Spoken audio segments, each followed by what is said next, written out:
Expectation یہ تھی کہ 1 اکتوبر کو پی آئی اے کے سب بڈرز بیٹھے ہوں گے اور ایک باکس ہوگا جس میں ان کی بڈ ویلیو یا ان کی جو بڈز ہیں وہ اوپن کی جائیں گی، پی آئی اے کو ایکوائر کر لیا جائے گا۔ ظاہر ہے کہ ایسا نہیں ہوا، اور اب اس کی جو نئی ڈیٹ ہمیں ملی ہے وہ ہے 31 اکتوبر۔ پاکستان کی اکانومی کو، پاکستان کی آبادی کو جس سسٹین گروتھ ریٹ کی ضرورت ہے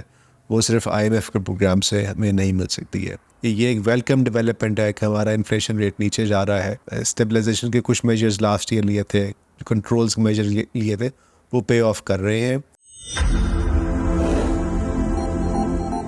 معیشت کی صورتحال ڈاکٹر علی سلمان کے پروگرام میں آج آپ کو خوش آمدید کہتا ہوں۔ آج کے پروگرام میں ہم آئی ایم ایف پروگرام کو ڈسکس کریں گے، اس کے بعد ہم دیکھیں گے کہ جو گروتھ پروجیکشنز ہیں ان کی وائبلٹی کیا ہے، پھر ہم بات کریں گے تھوڑا سا انفلیشن کے اوپر، جو ریسنٹ ڈیولپمنٹس ہوئی ہیں، انفلیشن ریٹ نیچے آ رہا ہے، اس کے کیا امپلیکیشنز ہوں گے کنزیومرز کے لیے، اکانومی کے لیے۔ پھر ہم تھوڑی سی بات کریں گے ایکسپورٹ کے اوپر، ایکسپورٹ پرفارمنس کے اوپر، گورنمنٹ کے کچھ نمبرز اور جو پرائیویٹ سیکٹر کے جو نمبرز دے رہے ہیں ان کی روشنی میں، اور ہم فائنلی بات کریں گے اسٹیٹ اونڈ انٹرپرائزز کے اوپر جو ریفارمز ہو رہی ہیں اس حوالے سے۔ سب سے پہلے بات کرتے ہیں آئی ایم ایف پروگرام، اور ایک جو بڑا ٹینٹ ہے آئی ایم ایف کے پروگرام کا وہ یوزلی اسٹیبلائزیشن ہوتا ہے، اور ان کے چیف نے بھی اور باقی اکانومسٹ نے بھی یہی کوشچن کیا ہے کہ پاکستان کو اسٹیبلائزیشن میجرز لینے ہیں، جس کا مطلب یہ ہے کہ انفلیشن کو مینٹین رکھنا ہے، ایکسچینج ریٹ کو اسٹیبل رکھنا ہے، اور ہمیں بلکہ آئی ایم ایف کے پروگرام جو آئی ایم ایف کے ڈائریکٹر ہیں ان کی طرف سے بھی یہ ہے کہ ہمیں اس کو لو گروتھ کے اوپر پاکستان کو رکھنا چاہیے، مینٹین کرنا چاہیے۔ اس میں یقیناً جو کنونشنل ایک آئی ایم ایف کا پروگرام ہے اس کی لاجک یہی ہے، لیکن پاکستان کی اکانومی کو، پاکستان کی آبادی کو جس سسٹین گروتھ ریٹ کی ضرورت ہے وہ صرف آئی ایم ایف کے پروگرام سے ہمیں نہیں مل سکتی ہے۔ آئی ایم ایف کا پروگرام ایک ریسکیو، ایک بیل آؤٹ پیکج ہے، ہمیں کچھ عرصے کے لیے کچھ کسی حد تک وہ ایکسٹرنل پیمنٹ کی ادائیگیوں میں مدد دیتا ہے، اور وہ تبھی پیدا ہوتے ہیں کہ جب ہم اپنا ڈومیسٹک خسارہ، فسکل ڈیفیسٹ، اس کو ہم کنٹرول نہ کر پائیں، جس کی وجہ سے ایونچولی بیلنس آف پیمنٹ کا کرائسس بھی ہوتا ہے، پھر ہمیں آئی ایم ایف کو دوبارہ سے ہمیں اپروچ کرنا پڑتا ہے۔ تو اس کا مطلب یہ ہے کہ بہت حد تک بنیاد ہمارے پرابلمس کی وہ ہماری ٹیکس پالیسی میں ہے، اور ٹیکس پالیسی سے ہی وابستہ میں سمجھتا ہوں پاکستان کی اکنامک گروتھ کی سٹوری بھی ہے۔ وہ کیسے کہ نمبر ایک تو اگر ہم اپنے پبلک اسپینڈنگ کو کم کریں گے، اپنا جو ہمارے انیفیشنسیز ہیں، لاسز ہیں، ان کو ختم کریں گے یا کم کریں گے تو ہماری جو ٹیکس کلیکشن کی ریکوائرمنٹ ہے وہ کم ہوگی۔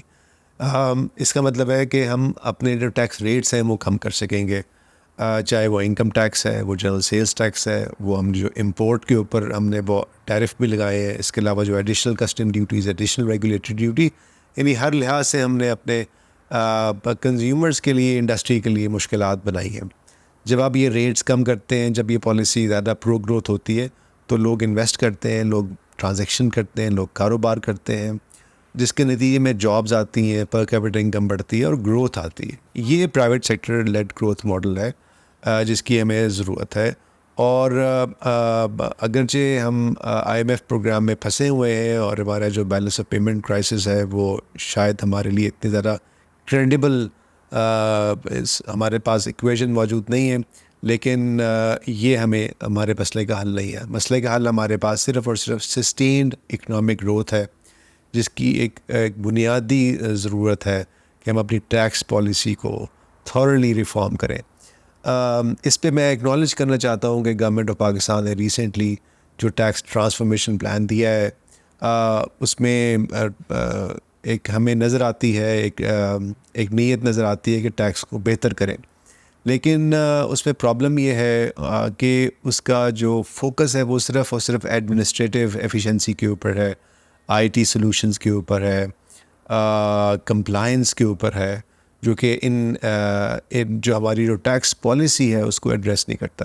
فائنانس منسٹر نے بھی ریسنٹلی کہا ہے کہ ہم اس کو ایڈریس کریں گے، پالیسی کو بعد میں لے کے آئیں گے، پہلے ہم ان چیزوں کو دیکھیں، لیکن یہ ایک اللاجیکل اپروچ ہے۔ پہلے آپ پالیسی کو درست کرتے ہیں، پالیسی کے بعد آپ جو ایفیشنسی کے معاملات ہیں، عمل درآمد کے معاملات ہیں، ان پر جاتے ہیں۔ جو دیکھیں بنیادی مسئلہ تو ٹرسٹ کا ہے، ٹیکس پیئرز میں اور ٹیکس کلیکٹرز میں ٹرسٹ نہیں ہے. تو ان وجوہات کی بنا پر ہمیں ٹیکس پالیسی کو ریفارم کرنے کی ضرورت ہے. یہاں سے ہم پھر آگے جاتے ہیں اور اب ہم یہ ڈسکس کرتے ہیں کہ جو انفلیشن کی ہماری جو ڈیولپمنٹس ہیں وہ پازیٹیو ہے. اس وقت جو reported year to year inflation ہے وہ 6.9% ہو گئی ہے،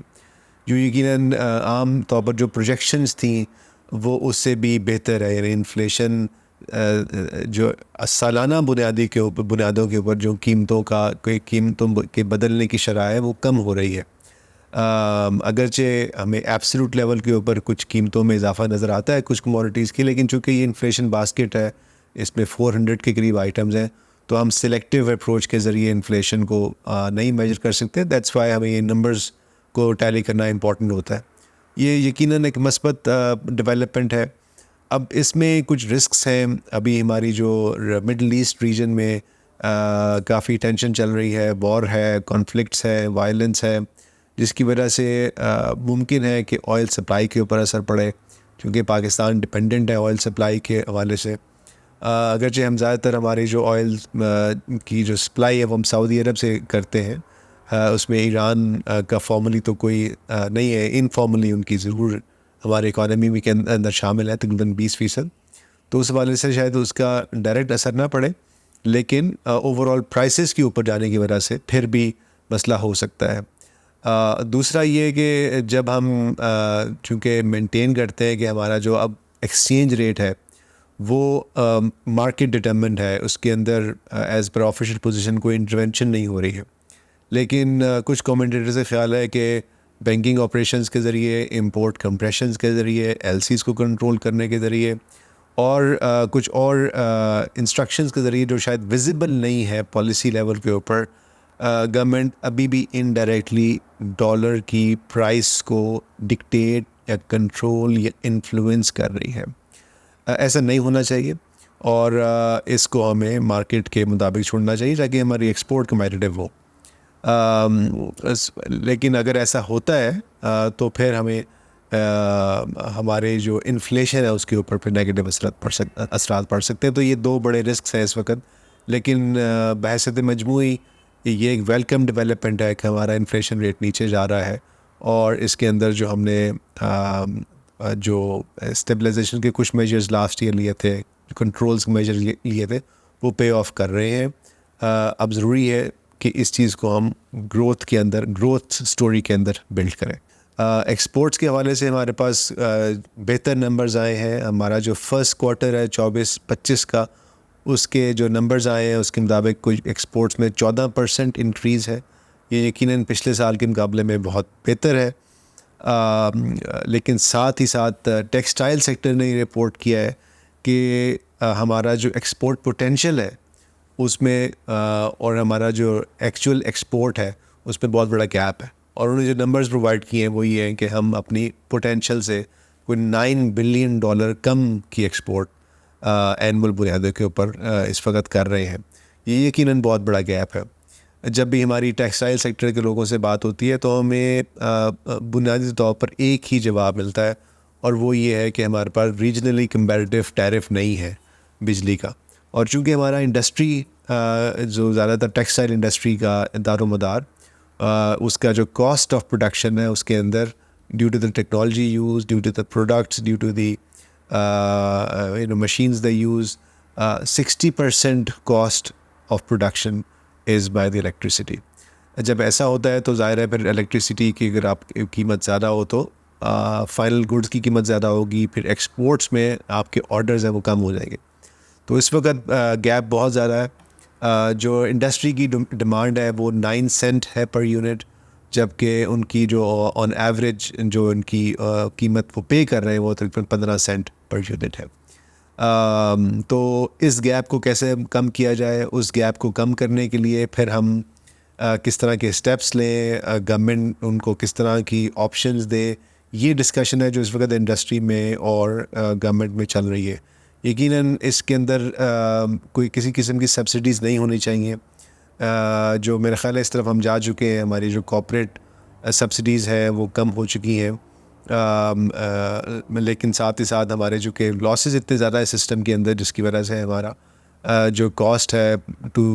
جس کے مطابق ہمارے الیکٹریسٹی کا کنزیومر چاہے وہ انڈسٹریل کنزیومر ہے، وہ کمرشل کنزیومر ہے،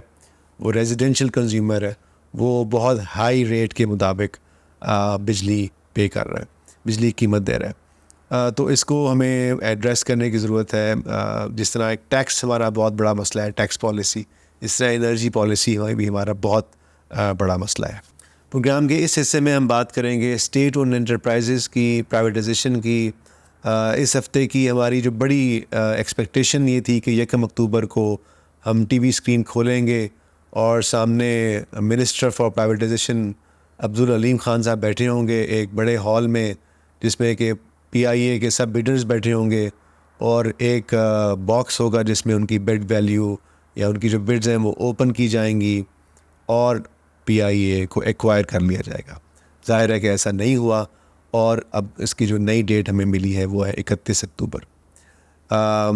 یہ ڈیٹس پہلے بھی ہمیں بہت دفعہ ملی ہے، اگرچہ میں سمجھتا ہوں کہ اس میں حکومت سیریسلی کام بھی کر رہی ہے، اور جیسے ہم نے پہلے پروگرام میں ذکر کیا تھا، اس وقت 5 یا 6 شارٹ لسٹڈ پارٹیز ہیں جو کہ موسٹلی پاکستانی کنسورشیم ہے، انکلوڈنگ پاکستانی ایئر لائنز اس میں شامل ہیں، جو اس ریس میں شامل ہے، جو پی آئی اے کو ایکوائر کرنے میں انٹرسٹڈ ہے۔ اور حکومت پاکستان نے جو اس وقت پیکج بنایا ہے، جس کے مطابق انہوں نے جو لانگ ٹرم لائبلٹی ہے تقریباً 600 ارب روپے کی، وہ تو ٹیکس پیئرز کے اوپر ڈال دی ہے۔ تو میں نے اور آپ نے اگلے 10 سال تک ٹیکسز میں وہ جو بجٹ جو ان کو خسارے ہوئے ہیں پی آئی اے کو پچھلے کچھ سالوں میں، وہ میں نے اور آپ نے پے کرنا ہے۔ اس کے بعد جو ہے وہ پرائیویٹ سیکٹر ایکوائر کر لے گا، لیکن ابھی اس کے اندر بہت سی ڈیٹیلز باقی ہیں، اور ایک بڑا جہاں مسئلہ پھنسا ہوا ہے وہ پھنسا ہوا ہے کہ ہیومن ریسورسز کا کیا ہوگا، کیونکہ اوور دا ایئرز بہت زیادہ پولیٹیسائزیشن ہوئی ہے، لیبر یونینز بہت ایکٹیو رہی ہیں پی آئی اے میں، مختلف پولیٹیکل پارٹیز کی وہاں پر نمائندگی موجود ہے، جس کی وجہ سے پھر وہ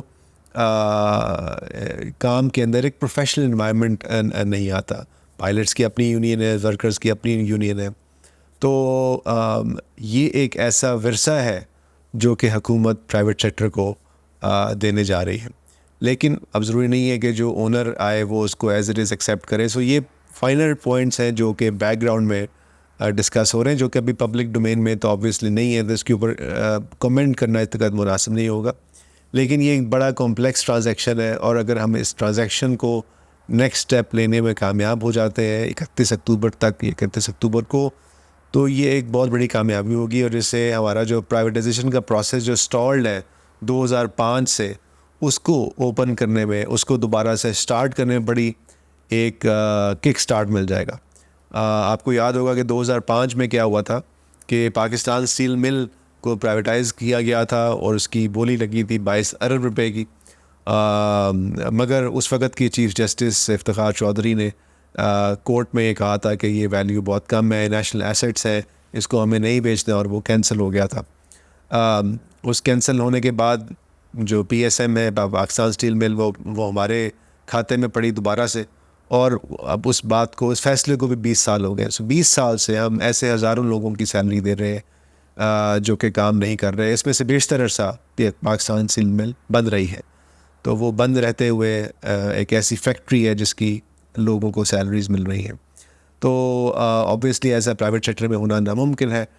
جو آؤٹ ڈیٹڈ ٹیکنالوجی ہے، اگر آپ کمپٹیشن میں نہیں ہے، اگر آپ کی کاسٹ میچ نہیں کر رہی، تو پھر وہ کاروبار یا وہ فرم وہ بند ہو جاتی ہے، لیکن حکومت وہ چلتی رہتی ہے۔ حکومت نے اسٹیٹ اور انٹرپرائزز کو ریفارم کرنے کے لیے کمیٹیز بنائی ہیں، کیبنٹ کمیٹی کی میٹنگز مسلسل ہو رہی ہے، لیکن اس میں ایک جو دلچسپ بات وہ سامنے آئی ہے، سب سے پہلے ایک تو نمبر ایک کوٹ کرنا بڑا ضروری ہے کہ ورلڈ بینک کے مطابق ہمارا جو لاسٹ ایئر تھا 2022 کا، انفیکٹ جو رپورٹڈ نمبر ہے، اس میں ہمارے بجٹ کا، فیڈرل بجٹ ڈیفیسٹ کا 18%، 18% of our budget deficit was due to state owned enterprises in the form of subsidies, loans and equity investments. That's huge. اگر آپ اپنے بجٹ ڈیفیسٹ کا اتنا بڑا percent in S O Es کو maintain کرنے میں کر رہے ہیں، تو اگر آپ اس کو پرائیویٹائز کر لیتے ہیں ایک دن میں نہیں ہوگا تو لیکن اس کو کر لیتے ہیں تو یقیناً یہ بجٹ خسارہ کم ہوگا. اور پھر یہ نہیں ہونا چاہیے کہ گورنمنٹ کو اپنے خرچے اور طرف بڑھا لیں, پھر اتنا اس مطابقت سے ہمیں اپنے ٹیکسز کو کم کرنا ہے, یا ہماری جو قرضہ لینے کی شرح ہے اس کو کم کرنا ہے. اس حوالے سے اب پیش رفت ہو رہی ہے, اجلاس بہت ہو رہے ہیں,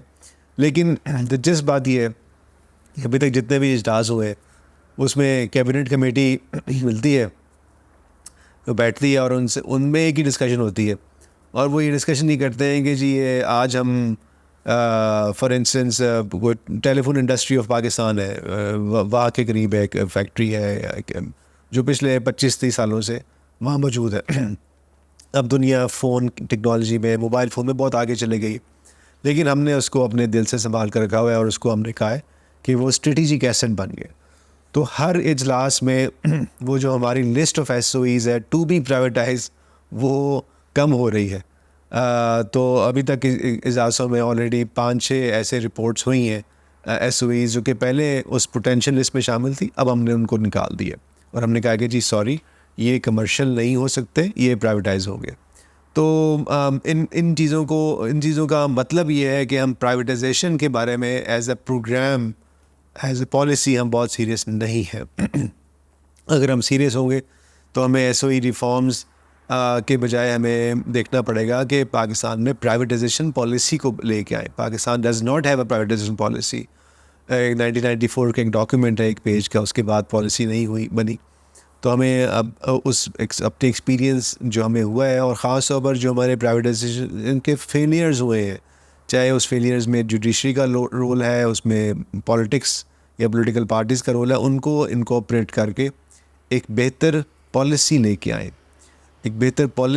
آئیں, تاکہ ہم ایٹ لیسٹ ایک فریم ورک تو بنائیں پرائیویٹائزیشن کیسے کرنی ہے. ابھی ہمارا ٹرانزیکشن بیسڈ اپروچ ہے,